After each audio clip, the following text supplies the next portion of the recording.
Guys, magandang gabi. Sa winter countries, ganito po kami mag-tow ng chicken. O yan po yung heater.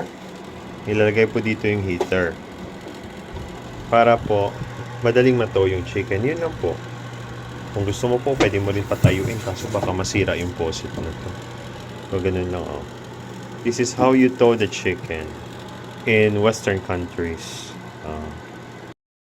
Kanya-kanyang diskarte yan on how you're going to cook the chicken. Pero sa kinagisnan ko, sa kay Tatay Ding, pinapakuluan niya to kasi yung mga dumi dito at mga puti-puti para itatapon. Antibiotics, something like that. So, bakit mo pinapakuluan? Kasi eto ay dumi po to ng manok.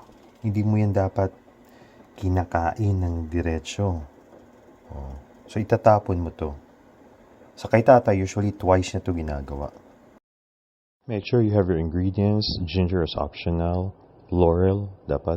Black pepper, salt, vinegar, and soy sauce. Yung iba nilalagyan ng sugar, pero ako hindi. So, yung ginawa ko, at the end, ng pinatuyo ko na nilagyan ng olive oil, then pineapple. Pinatuyo hanggang maging chunky. And ito na yung finished product. Let's eat!